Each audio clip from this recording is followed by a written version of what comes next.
Welcome to the Republic of Pinellas, a radio show about politics in Florida's most important county. Now, here's your host, Ron Ogden. And good afternoon, everybody out there in beautiful Pinellas County on the summer coming on. Wednesday afternoon, getting up into the upper 80s. Gorgeous out there. Welcome to the Republic of Pinellas, brought to you today by the St. Petersburg Republican Club, the oldest Republican club south of Washington, D.C., celebrating its 102nd year of service to Republicans in Pinellas County. President Barb Hazelden will be joining us shortly. She'll talk a little bit about tonight's meeting, I believe, and she'll also be talking with our guest. And our guest is Chris Latvala, the longtime member of the Florida House of Representatives, a sign of one of the most important political families, frankly, in Florida. A well-known Latvala family has been involved in Republican politics for, how long? Probably 40 years since your dad got started?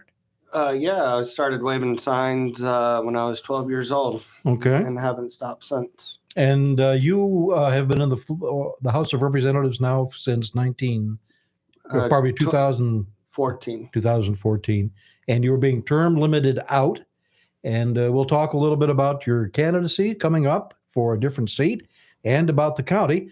But before I do, I want to tell you also that the Republic of Pinellas is produced by the Upper Pinellas Political Committee in partnership with the Free Press, your source for unbiased, honest reporting of events in Tampa Bay, Florida, and beyond.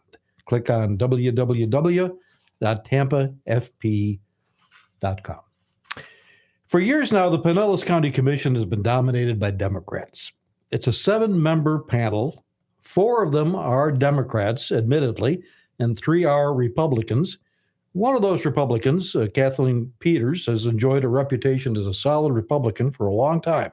But others, particularly Karen Seal, who's been serving for more than 2 decades, somewhat a little less well-defined, perhaps, let's say. Now, Chris Latvala is leaving the Florida House of Representatives because of term limits, and you are undertaking a campaign for the seat that Ms. Seal now occupies. So, Chris, I want to say welcome to the Republic of Pinellas, and let's just start off, boom, why do you want to be a member of the County Commission?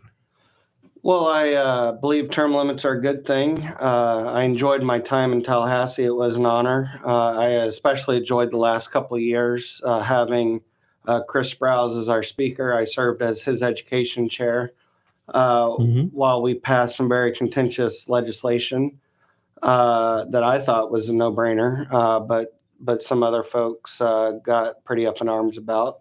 But it was a joy watching America's Governor, Ron DeSantis, somebody who is unapologetic about what he believes in. And instead of cowering away from a fight, he leans into it. And he doesn't back down. And we need more people on the Pinellas County Commission that instead of cowering away from the fight, lean into it. Yes, indeed. And I think that's the only way that as Republicans, we will take back the county commission.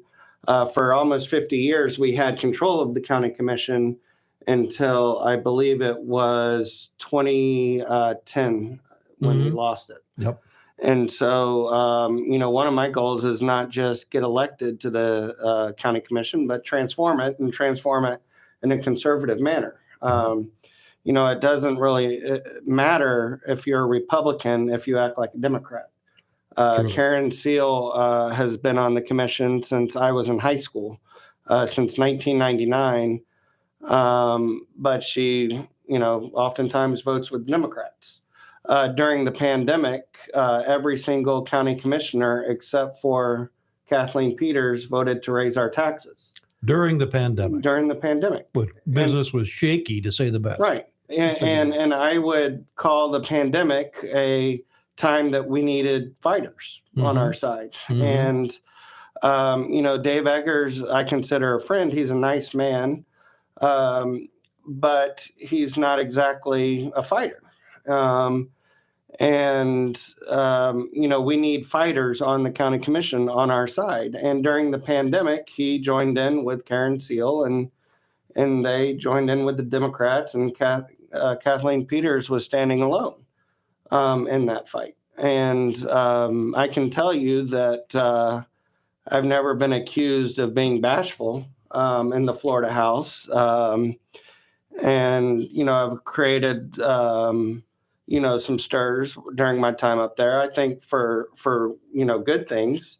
The Parental Rights and Education Bill being one that the White House literally talks about, and other states have followed. But also the idea of, when we said that if you're a biological boy and you want to change your gender, that's fine, but you don't need to be playing girl sports in Florida. And that was a bill that we passed 2 years ago. And very highly contentious. I had people in my office call me every name in the book, which is fine, and that's their right. But the speaker and I didn't cower in a corner and join in with the Democrats because it would make those people feel good. We, took the heat when we did a 15-week abortion ban this year. And there was people yelling in the rotunda at us. We walked right past them and we went and hit the green button and voted yes. And so we, now's the time to have fighters on the county commission and people with a backbone.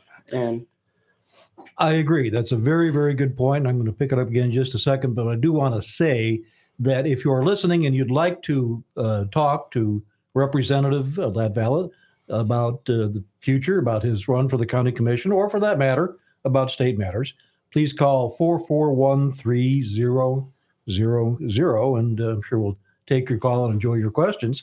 What we're talking about here is leadership. Leadership is I think what's necessary in every elected official, but so many of them are just wishy-washy. They just follow in a team. Yeah, right, because I think they want to be friends and get along with folks. And I have friends on the other side of the aisle, and plenty of friends in the Florida House that are Democrats. But we can disagree and yell at each other during debate and so forth, and still get along. That doesn't mean I have to vote with them to make them feel better. And we don't have to compromise our beliefs. And too often our side compromises. People talk about term limits. Well, one of the things that the Florida House fought for years was term limits for school board members. And it wasn't until this year that it finally got past the finish line. And now every school board member in the state of Florida has a 12-year term limit. And we've had school board members in Pinellas County that served almost 30 years. We do have a call. We have Barb on the line. Hello, Barb. How are you? Well, hi, Ron. This is Barb Hazelden of the. Speaking of term limits. Speaking of term limits, Barb like Hazelden. We set her up. From the St. Petersburg Republican Club, who will reiterate is the oldest Republican club south of our nation's capital. How are you, Barb? And what would you like to talk? I do want to ask you about your club meeting later on, but first, I'm sure you would like to get into the discussion about term limits because you've been a strong advocate for conservative principles on our county commission for years, and term limits is the one that's really pertinent right now.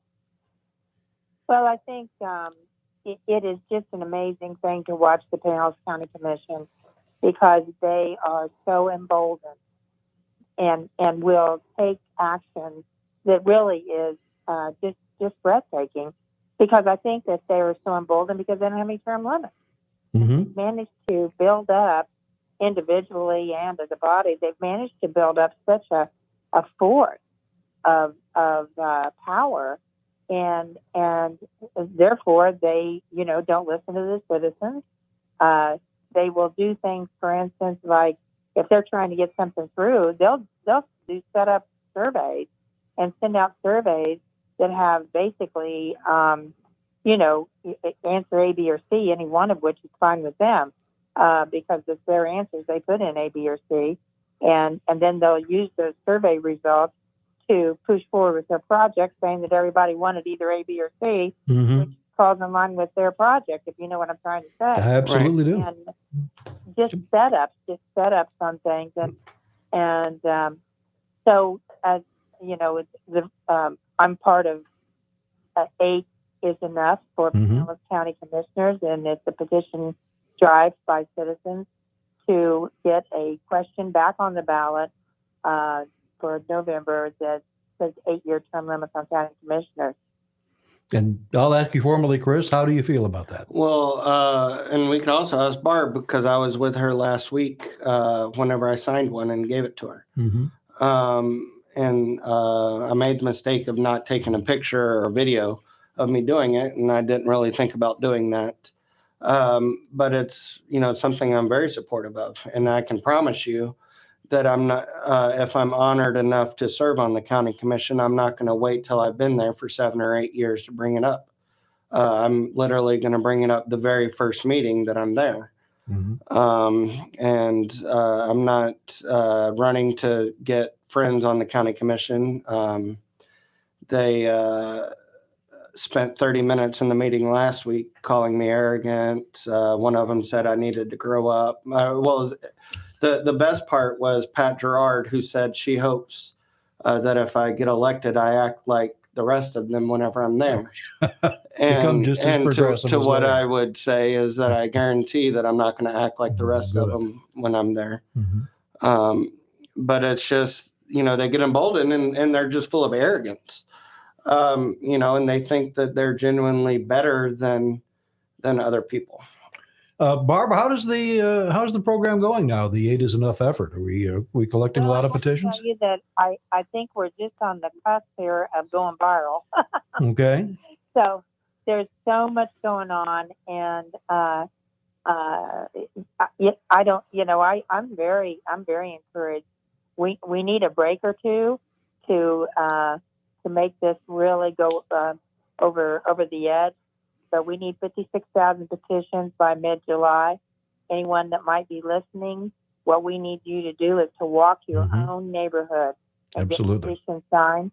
And you can contact me on our website, which is 8 is enoughpinellas.com. And down at the bottom of the page, there's a contact sheet. It comes to my inbox. Good. But we're very encouraged. And the voters have in Pinellas voted to approve it one time already. Absolutely. 73% Yes, of Pinellas voters approved it. And I think it's kind of stupid that they have to vote on it again and that the county commission won't just implement the will After of the the voters. county commission spent county money over Right. the years, Right. right, Barbara? Is that the way it went? They used county money back in the 90s to. Mm-hmm. Yeah. Yeah, they have used county money just like Against the will of the people. Go down a rabbit hole, but just like they're using county money now to sue the legislature over the legislation. Yeah. Mm-hmm. It's just that's a total waste of our money.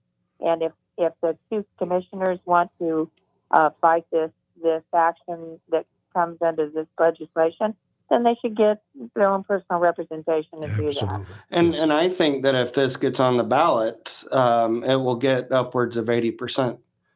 And I've seen the polling that would suggest that. Mm-hmm. Bob, I do want to ask you, you're going to have some county commission members, or at least one, at your meeting tonight of the St. Pete Republican Club. Isn't that right? Well, we're having at-large District 2, which is Pat Gerard's seat that she currently seats at. And she needs to be retired from. Absolutely. We have got to get this seat. She's been in elected office every day of her life since, I believe, 2000. Mm-hmm. And I'm sure that's true. And her votes are always one way, straight progressive, straight left. Oh, yeah. Absolutely. So who's coming tonight? As is Janet Long and Charlie Justice and so on and so forth. But tonight we have District 2 candidates, Republican candidates, which would be Debbie Bushman and Brian Scott. And then we also have Kathleen Peters, who is also up for re-election, but she doesn't have an opponent. Mm-hmm. So we'll have her give us an update and just get some time with the members of the St. Pete Republican Club. Okay, and that is this evening, correct? Yes, that starts at 7:00, and we are always happy to have people show up and get there a little bit early. And at community St. Petersburg Community Church, 4501 30th Avenue North. Join the fight. Join the fight for conservatism in Pinellas County. Yes. That's your slogan. That is our slogan. I like that. Great. Yes, it is. And 8 is enough forever. 8 is enough. So anybody that can help us attain this success, this is so badly needed in Pinellas County. Actually, we are kind of a poster child in the whole state for passing term limits and then having it basically taken away. That's exactly what happened. And Right. it was, I don't know if you could say fraudulent, but it certainly was bully boy tactics against the people of this county. It And was. it needs to be changed. It was. And I'm glad to be able to be saying I'm helping you. And the North County Political Office is going to be open this weekend. We're officially opening actually the first of the week. And we hope to be a headquarters for 8 is Enough petitions in North Pinellas. Oh, well, that's terrific. What's the address of that, Ron? That's going to be 29172 US Highway 19 North. And we're going to be headquarters for Chris's campaign and for 8 is Enough and for all good Republicans all around And the the county. DeSantis reelection campaign. DeSantis and everyone. We have to make sure he wins in a Oh, landslide. absolutely.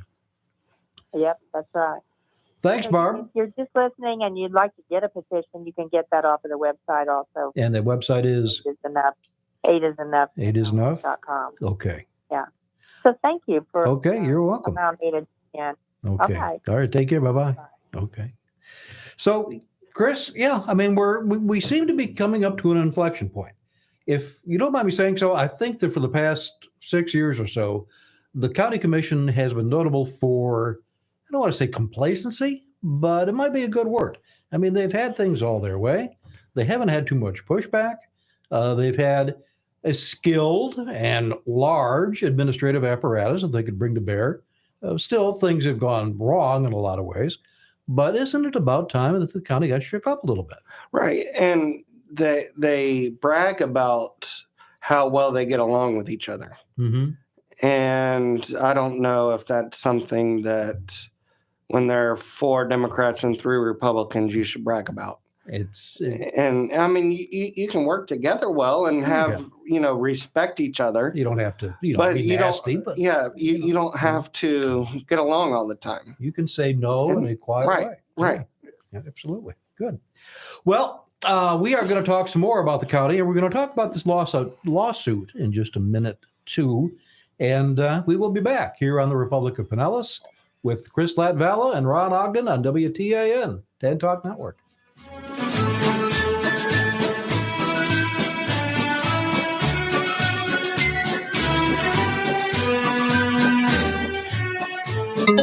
This is the Tan Talk Radio Network.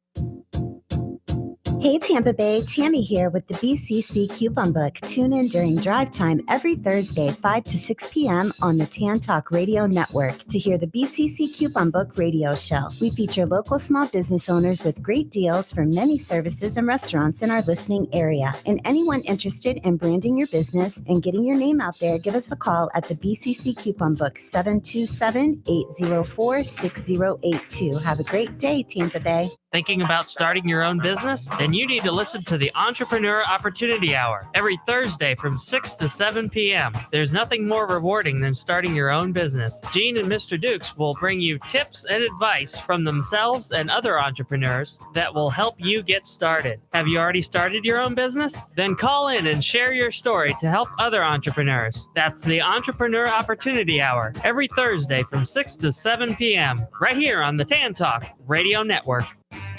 Hey, everybody, this is Pastor Marsha McAllister from Beacon of Hope Ministries. We want you to join us on Sunday afternoons at 3 o'clock on this radio station for our 2-hour show, talking to you about the Word of God, giving you great contemporary music, some lively chat, and just some food for thought.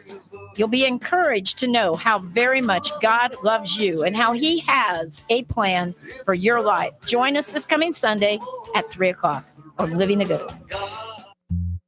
Hi, I'm Dawn with Sunkissed Charters. Come and sail with us on a 37-foot Endeavor out in the Gulf of Mexico. Up to 6 people, $100 an hour, 3-hour minimum. You can split it between each other.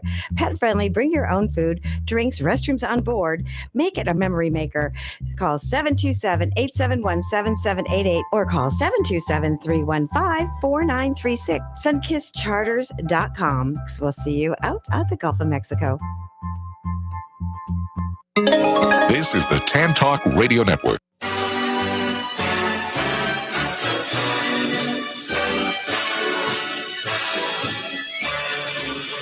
And it's 4:27. We're back on the Republic of Pinellas, and our guest in this segment is Chris Latnala, member of the Florida House of Representatives. He will be leaving that because of term limits here at the end of this upcoming special session, actually a little bit later on than that formally.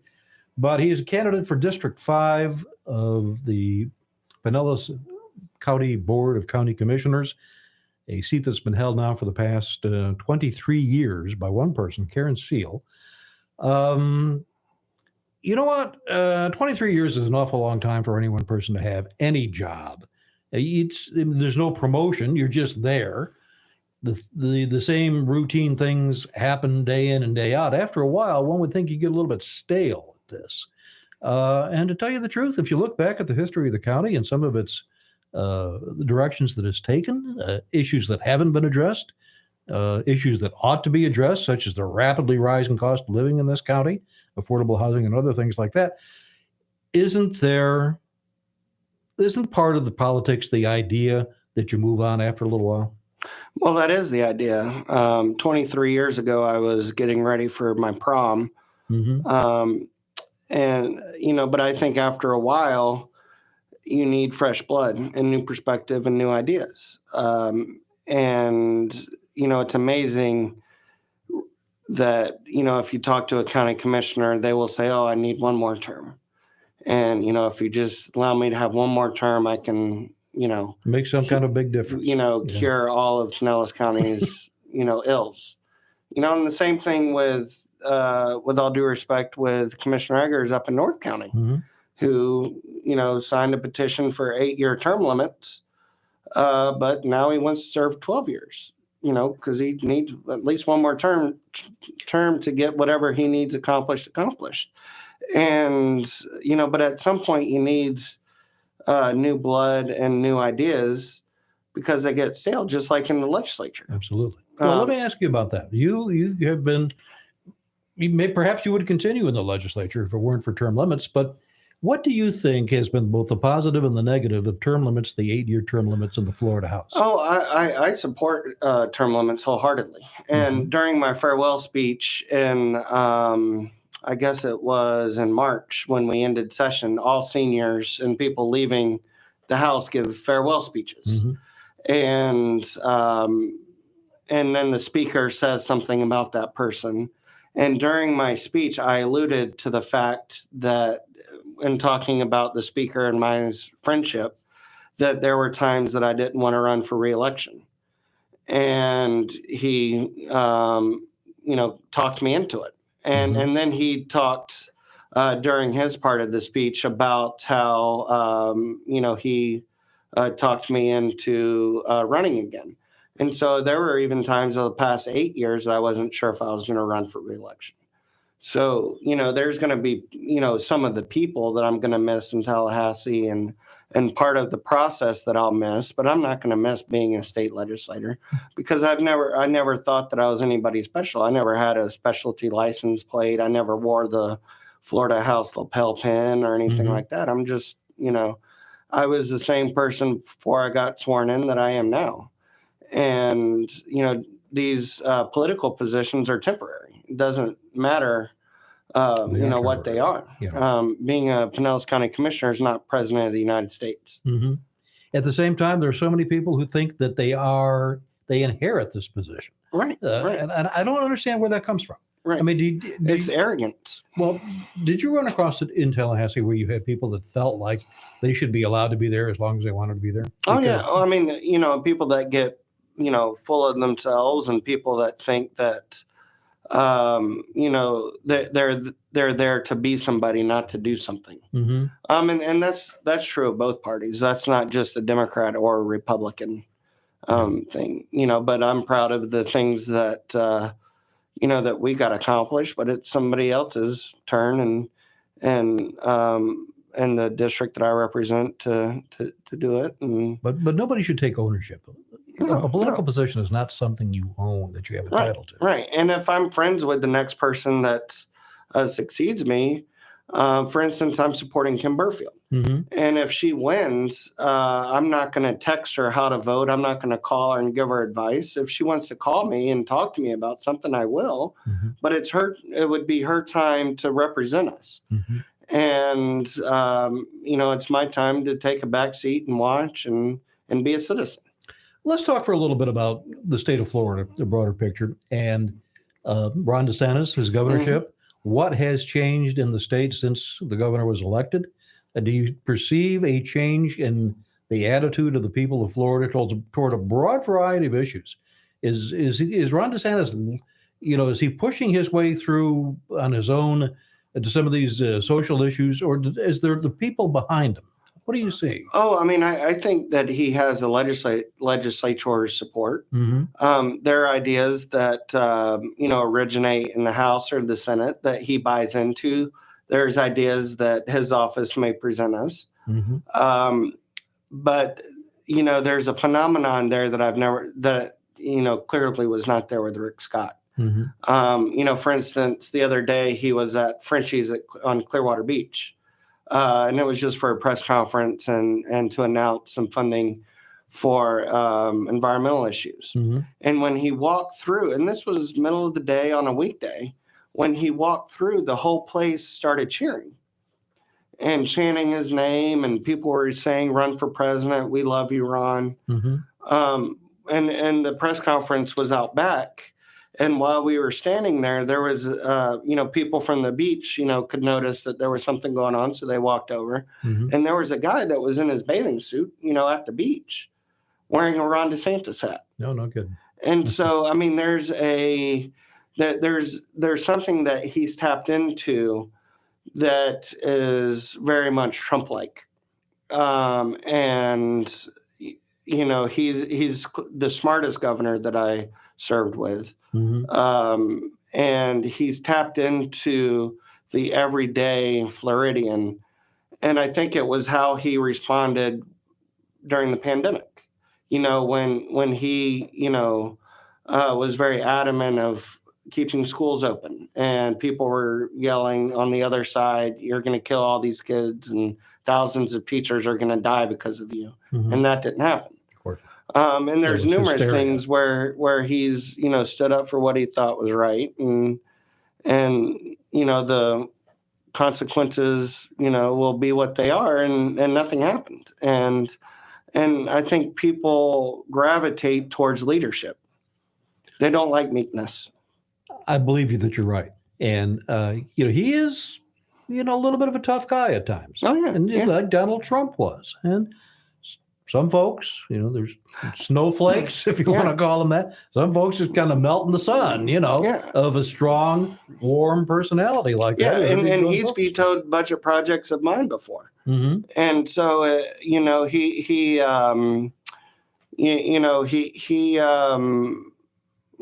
who he is, and he does, what he thinks is right, and but he has a moral compass. Yeah.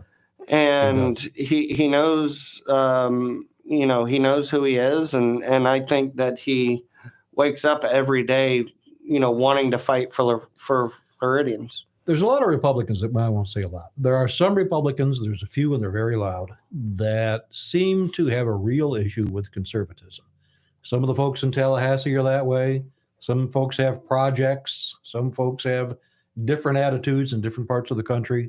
Republicans that seem to feel that what Donald Trump brought to the party, it was not a good thing. Do you perceive a difference here in Florida in the voting, the nature and the sensibilities of the voting public? Is it moving more conservative, do you think? Oh, absolutely. And I think Florida is becoming a red state. And I think this will be the election where we solidify Florida as a red state. The Republican Party, should be the big tent party, room for a bunch of different folks. The people that you would call more moderates, that, a lot of those moderates are now Democrats because they didn't like Trump for whatever reason. They didn't like his tweets or whatever. Well, now I wish to God we had mean tweets back. Yeah. You look at inflation, you look at our standing in the world, you just watch a Biden press conference. He caused inflation, but it's the Republicans' job to come up with a plan to fix, his problems. And the county the same way? Is the county? We're up to now 4,000, I believe 4,500, almost 4,500 surplus of Republican voters over Democrats. Is this the beginning of a trend that's going to reverse the past 20 years of, unfortunately, difficult to say, Democratic dominance?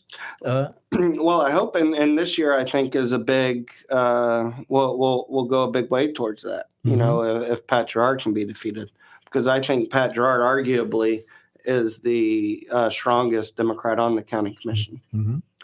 You are a well-experienced political consultant. Your organization, your father's organization that he built, is one of the largest political consultancies and in the state, and as I mentioned earlier, is well known nationwide. You're an expert at this business. What do we as Republicans at the grassroots level need to do to make this happen this year? How do we take it the next step? I think not to be complacent and not read the headlines that there's going to be a Republican wave. I firmly believe that there's going to be a Republican wave. I think Ron DeSantis is going to win by 5 or 6 points, if I had to guess, which is about double the percentage that Trump won, just because I believe he's just that popular in Florida. And I think that, on the national level, we're going to take back the U.S. House of Representatives. The Senate, I'm not so sure about because I'm not sure of what states are up and what those states look like. But I think in Pinellas County, it's don't get complacent. Make sure you register your friends and neighbors to vote. Make sure as soon as, mail ballots go out, you start tracking those and get them back in. And, make sure that your circle of people, your network of people vote and they know who to vote for. Do you see on the horizon any danger signals anywhere that perhaps the average Republican doesn't see? Are you concerned, for example, about the alleged abortion decision? Well, I'm pro-life, and so I hope that gets overturned. And I pray it gets overturned. I pray for the Supreme Court justices' safety when they have rabid idiots right outside their house protesting and doing God knows what. Hate ragers. Right. And the fact that the law enforcement community and the fact that Biden is not doing more in those communities, because that's illegal.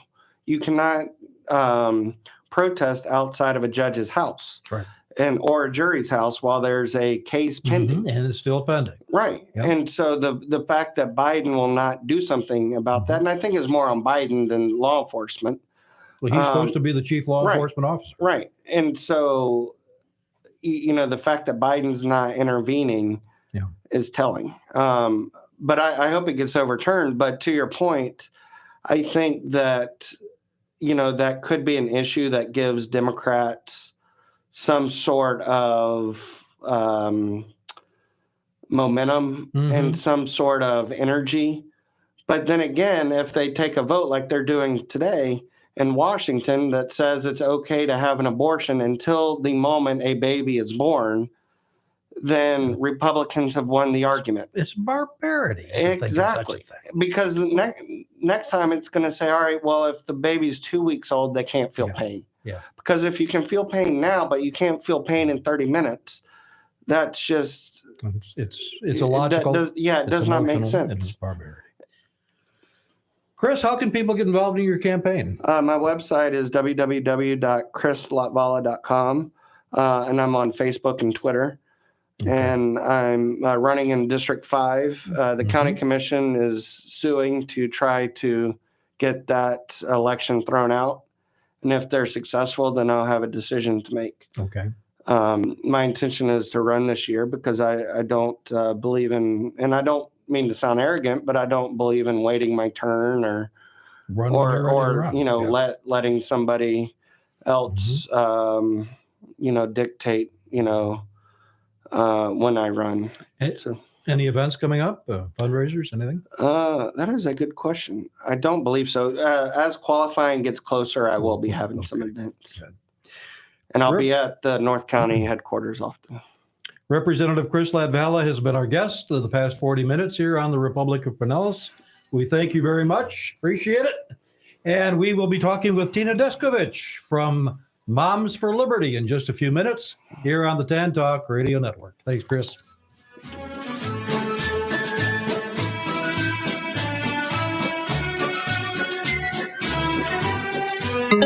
This is the Tan Talk Radio Network. Hey, you new to the area or just want to know about the best hidden gems and upcoming events? Stay tuned. Be Local Buzz with Devin takes you to these places, introduces you to the best businesses, and tells you about upcoming buzz. Preset your radio to Tan Talk 1340 AM or 106.1 FM every Thursday from 4 to 5. That is the Be Local Buzz with Devin on Tan Talk 1340 AM and 106 FM every Thursday from 4 to 5. Looking forward to speaking with you. Caregivers find the support they need on Connecting Caregivers Radio with Linda Burhans, the gal who cares for the caregiver. Heard every Friday from 1 to 2 p.m., Linda and her caring and knowledgeable guests will bring you education, information, and resources, as well as a shoulder for caregivers. That's Connecting Caregivers Radio with Linda Burhans, the gal who cares for the caregiver, where you can find help and hope every Friday from 1 to 2 p.m. right here on the Tan Talk Radio Network. Ain't it good? Hi, this is Jay Leno. Hey, this is Ted Nugent. Hi, everybody. This is David Hobbs. Hi, this is Bob Varsho. Hey, this is Danny the Count Coker. Hey, this is comedian, author, and most importantly, vintage race car driver Adam Carolla. Hi, this is Shirley Cha-Cha Muldowney. I'm John Forrest. Hey, this is Jack Roush. And you're listening to Nostalgic Radio and Cars. That's Nostalgic Radio and Cars with the most fascinating and legendary names in motorsports every Tuesday from 7 to 8 p.m. right here on the Tan Talk Radio Network. Hey, this is Steve Vaccaro, psychologist and host of the Chapters Wrap Live. Each live show will bring on top-notch guests from the nonprofit world. We are the advocacy show that provides a platform for other advocates. So please tune in on your drive home from work to share your voice. The Chapters Wrap, where unity and diversity meet, one chapter at a time. That's the Chapters Wrap with Steve Vaccaro here on the Tan Talk Radio Network every Wednesday from 7 to 9 p.m. This is the Tan Talk Radio Network.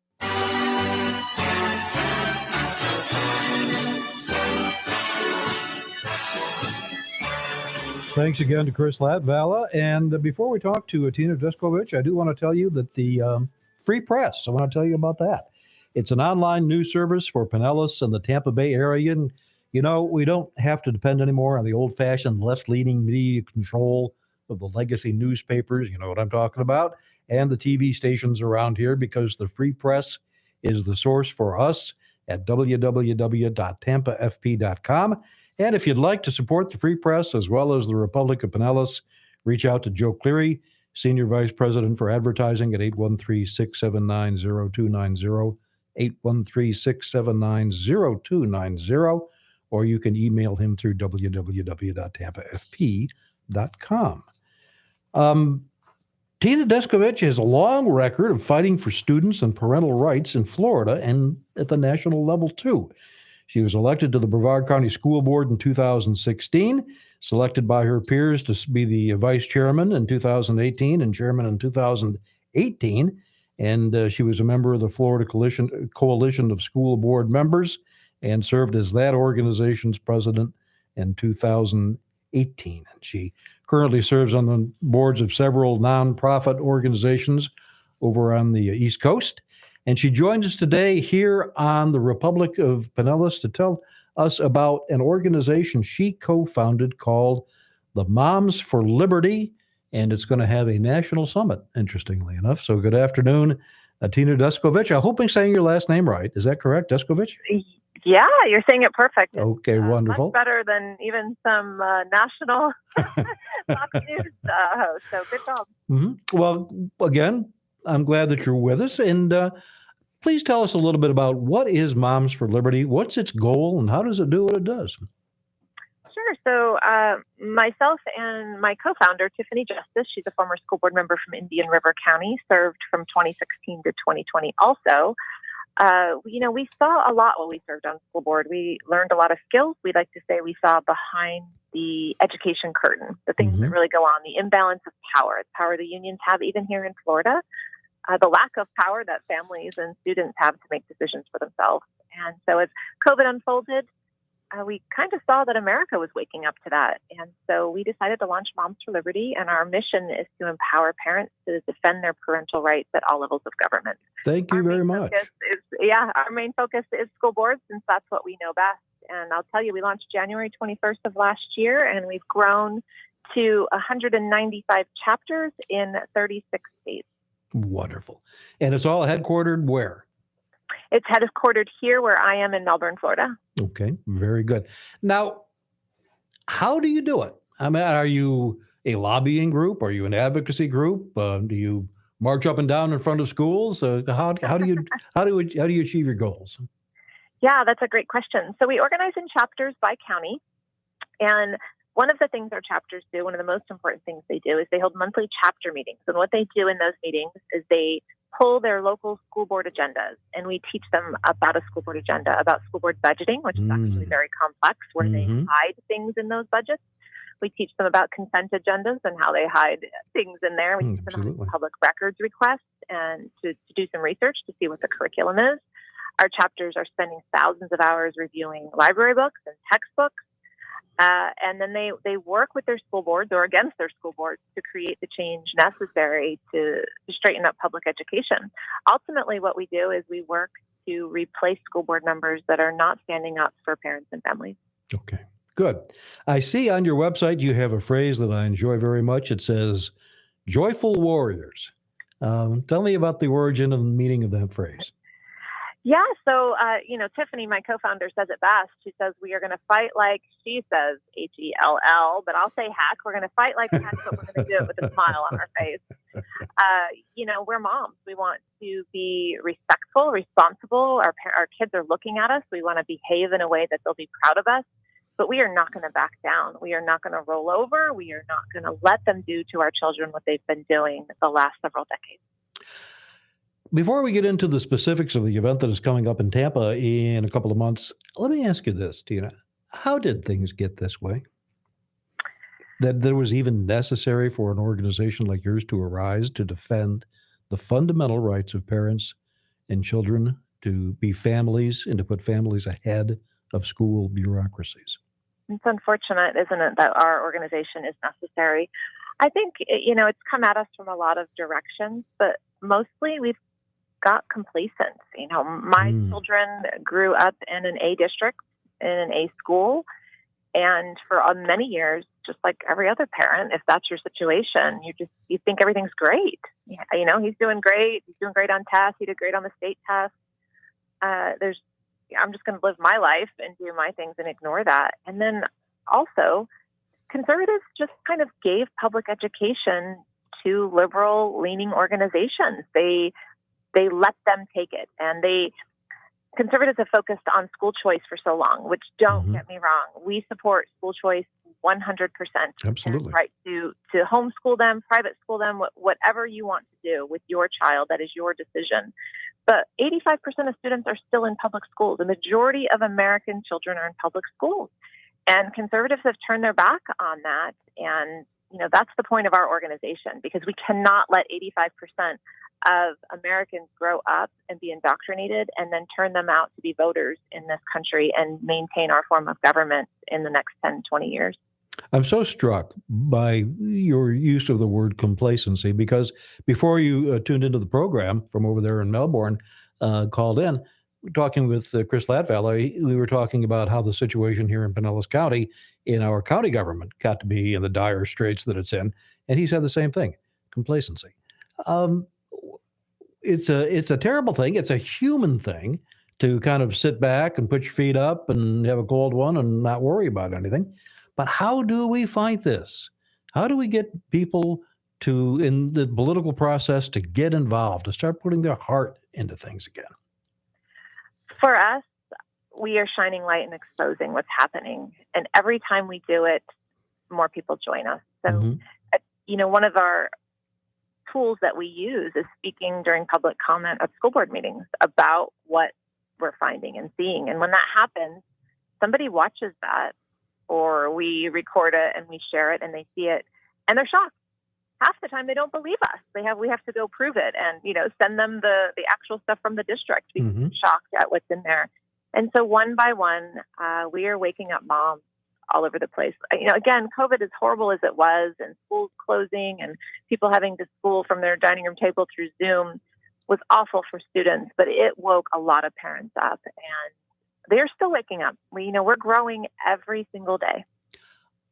I'm sort of a political wonk kind of a guy. I hope you don't mind if I ask sort of a politically wonky question on the topic of school boards. I come from New York State. And one of the big differences between New York State and Florida in how public education is organized is that here in Florida, we have these often giant school districts, whereas in New York State, every little town had its own little school district. I mean, I lived in a county where the population was fewer than 100,000, and we had 4 different school districts. And here in Pinellas County, with a population bumping 1 million, we just have 1. Do you think that's a good idea to have just one great big school district like this? It's an excellent question. And there's pros and cons on both sides of that for sure.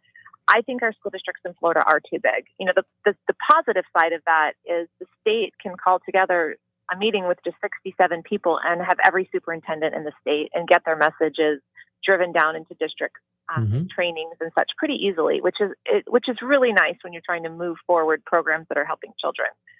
That being said, I'm in Brevard and we have $1 billion budget, 100 buildings to manage, 9,000 employees, 70,000 students. And when I first got on the board, one of the things I wanted to do, it sounds a little silly, was just upgrade the chicken. Like, I was sick of our kids being served this styrofoam garbage that was masqueraded as chicken. And so in order to do that, I will tell you, it took a full year. And not because we weren't trying and staff wasn't doing it, but it's massive to change the meals of, in the orders for 70,000 people. It's big, it's massive, and it's a bureaucracy. And so it's hard to make the changes needed sometimes, on more important things like reading and math and the things that you're really supposed to be focused on. It's hard to make those changes and drive down into the community needs of an area when you have, like in Brevard, there's vastly different areas of our county. Mm-hmm. Well, coming up in July, all you joyful warriors are coming to town. Actually, not specifically to Pinellas County, but across the water to the east in the megalopolis to the east that they call Tampa. Tell us about the event that's going to happen in Tampa and what the schedule is and how folks can get involved. Glad to talk about it. So it's our first annual national summit. It is going to be a rock star quality 3 days for people that are really interested in what's going on in public schools and how they can make a difference and make a change in America. Mm-hmm. We have to cap out at 500 attendees, and honestly, we're over halfway sold, almost over halfway sold in ticket sales. So there is a concern that we're going to sell out. We're really excited. We have some amazing speakers already lined up for our general sessions. We have Dr. Ben Carson coming, Ali Beth Stuckey. We have former U.S. Secretary of Education, Betsy DeVos. Excellent. Our strategy sessions that we are planning are really dive into gender ideology, to critical race theory, help the attendees understand what's happening, how it got there, and how to fight it back. Take this information back to your school district and fight it. So it's really going to be an empowering event, and we encourage people to get your ticket and join us. And how do they do that? they go to momsforliberty.org, and right on the front page, you'll see the big banner for our summit. You can click it. It'll take you to the registration page and give you some more information. And we are looking for sponsors. We did not want to charge the actual ticket price to a lot of our moms that are flying in all over the country for this training. And so we put ticket prices less than the cost it's going to cost us to put this on. So Okay, so you're looking for absolutely. generous sponsors. So where exactly is it going to be in Tampa? Downtown, West Shore, or where? It's at the Tampa Marriott Water Street. Okay, in downtown. Mm-hmm. All right. Right downtown in the bustling heart of, well, at least hockey will be over then, I hope. I shouldn't say that, I suppose. It is the same garage, I think, that we shared up to park in, I heard. So I'm curious about that. Here's another piece of information for you. Mm-hmm. 2 weeks ago, the hotel called us. The Marriott Water Street adjoins the JW Marriott. Yeah. And the Florida Democrat Party just scheduled their 3-day event, our same 3 days at the adjoining hotel. Well, so that should be, that'll be interesting. That'll be a gab fest, won't it? Okay. Tina Deskovich, reiterate again, just give me a 60-second because that's all I got left. Your 60-second elevator speech about why people should pick up the phone or pick up the computer right now and get involved in your organization's event in Tampa. Go ahead. Yeah, we are Moms for Liberty, but we're not just moms. We're dads, grandparents, aunts, uncles, cousins, concerned community members that are working to save America by empowering parents to defend their parental rights. The last line of defense in this war that we are fighting right now is when the government steps in between a parent and their children. Once we have lost the right to raise our children, we have lost the future for our children and for our country. So please visit momsforliberty.org. You can join your local chapter. We are in 27 counties now in Florida. We are in Pinellas County, so we have a wonderful chapter there. But no matter where you are in the country, you can find or start a chapter, and we welcome you. All right, great. Tina Deskovich, the co-founder of Moms for Liberty, coming to Tampa July 14th and 17th. All the joyful warriors coming to town for their first national summit. Thank you so much for calling into the Republic of Pinellas, and we look forward to having you back on the show as the event gets closer. Thank you, sir. I appreciate your time. All right. Take care. Okay.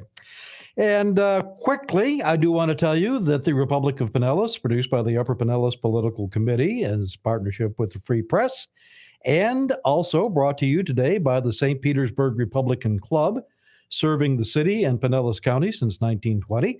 Remember, tonight's meeting will be held at 7 p.m. at the St. Petersburg Community Church, 4501 30th Avenue North. And we're grateful for the support of the St. Pete Republican Club here every week at 4 o'clock on the Republic of Pinellas. And I'm Ron Ogden. It's been a pleasure to have Chris Ladvala and Tina Deskovich, and we had Barbara Hazelden stop in for a few minutes too. We thank you very much, and we will be back next week on WTAN Tan Talk Radio Network. That I'm proud to be an American, where at least I know I'm free. And I won't forget the men who died, who gave that right to me. And I gladly stand up next to you and defend her still today. 'Cause there ain't no doubt I love this land. God bless the USA.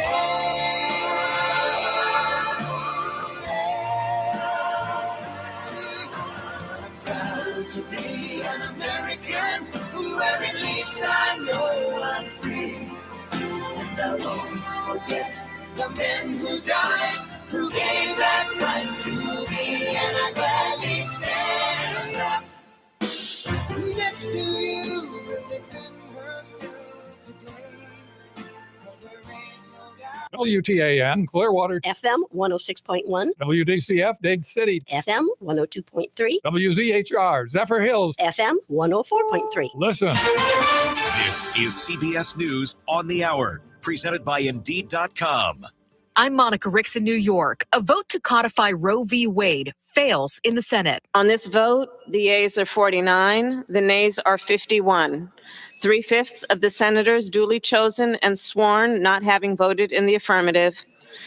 The motion is not agreed to. CBS's Steve Dorsey has more from Washington. Moderate Democrat Joe Manchin joined Republicans who say the legislation goes too far. Democratic leaders promise to make abortion rights a key midterm elections issue. President Biden was in Illinois today meeting with farmers about rising food costs. He blames Russia for inflation and supply issues. Because of what the Russians are doing in the Black Sea, Putin has warships, battleship, preventing the access to Ukrainian ports to get this grain out, to get this wheat out. But it's not just farmers. I'm Jim Krasul in Summerfield, North Carolina. While the federal government says inflation eased slightly last month, John Thomas questions why things are so expensive, especially gasoline. It's very concerning, especially whenever you don't feel like there's a reason for it to be as high as it is. Like many others, Thomas is rethinking summer travel plans because of rising prices. Arizona has executed a prisoner who killed a college student in the 70s. KPHO TV's Morgan Lowe. Just before the execution, as he was allowed to, did make a statement, and it appeared from witnesses that he was talking directly to his victim, saying, in quote, "Maybe I will see you on the other side, Deanna. I don't know you. I don't remember you," and insisting that he was innocent up to the end. Victims of the Surfside condo